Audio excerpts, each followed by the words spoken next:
Bienvenidos a los cursos virtuales de la Universidad San Francisco Javier de Chuquisaca. En esta oportunidad tendremos el placer de desarrollar el contenido curricular número 18, Integración y Desarrollo. Para poder analizar este contenido curricular que titula Integración y Desarrollo, lo primero que debemos de hacer es tener en cuenta el concepto. ¿Qué es desarrollo económico? Desarrollo económico es el crecimiento de la economía de un país mediante el desarrollo de conocimientos científicos, tecnologías modernas, desarrollo de sistemas de producción, circulación, distribución y consumo de productos.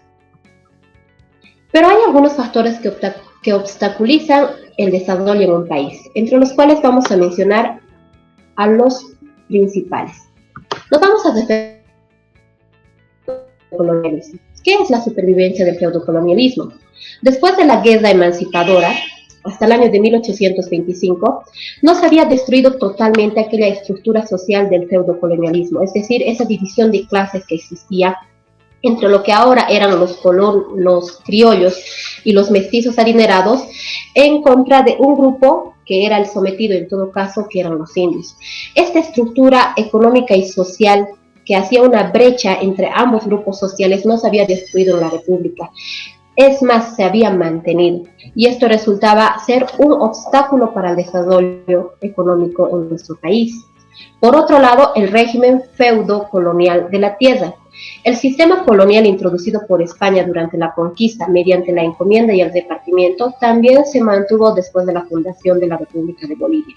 Es decir, si antes, en la época de la colonización española, los españoles eran dueños de la tierra y también de un grupo de indios a través de la encomienda y el repartimiento, una vez fundada la República, esta figura no cambió, puesto que los españoles, si bien habían sido expulsados de las colonias españolas en América, ahora habían sido sustituidos por los criollos e incluso por mestizos adinerados que se habían hecho terratenientes o eran dueños de haciendas, o los llamados también hacendados, que seguían utilizando a la población mayoritaria como los indígenas o los indios en condición de servidumbre. Así que este régimen feudo-colonial de la tierra no había desaparecido, sino que se había mantenido durante los años de la República.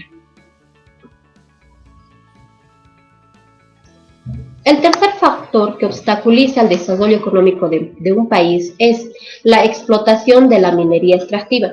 Como todos conocen, antes de la fundación de la República de Bolivia, en la época colonial, la actividad económica más importante para los españoles fue la minería.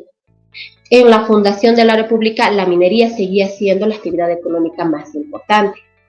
Lamentablemente, Bolivia no pasó de ser un país exportador de materias primas en bruto, es decir, nunca llegamos a industrializar todos los recursos minerales que teníamos, sino todas fueron saliendo hacia el extranjero, en un principio hacia España y luego hacia los países vecinos en condiciones de recursos naturales en bruto, ¿no? Así que nos hemos vuelto un país exportador de materias primas. Y este es un factor más que evita de alguna forma el desarrollo económico de los países y en todo caso de nuestro país en particular. El cuarto factor que dificulta el desarrollo económico es la fuga de capitales.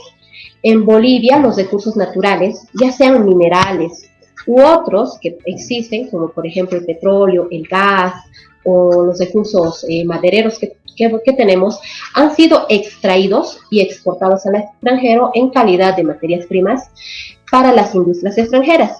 Y lamentablemente estos retornan a nuestro país, pero ya en productos manufacturados, fabricados, es decir, transformados, obviamente en un precio completamente distinto, ¿no?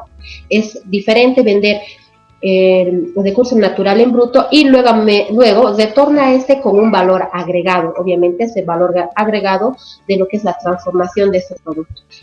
Lamentablemente Bolivia ha tenido siempre este problema de haber desarrollado escasamente la industrialización, principalmente en sus primeros años. Por otro lado, debemos de tomar en cuenta la producción para el consumo interno.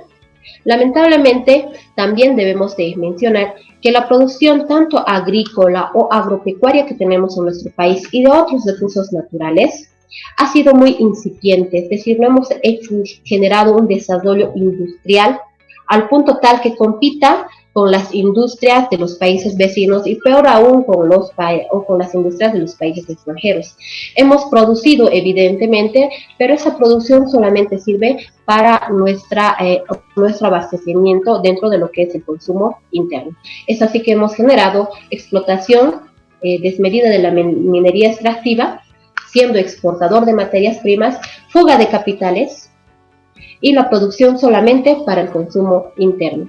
Esos son los 5 factores más importantes que determinan el desarrollo económico de un país. Muchas gracias.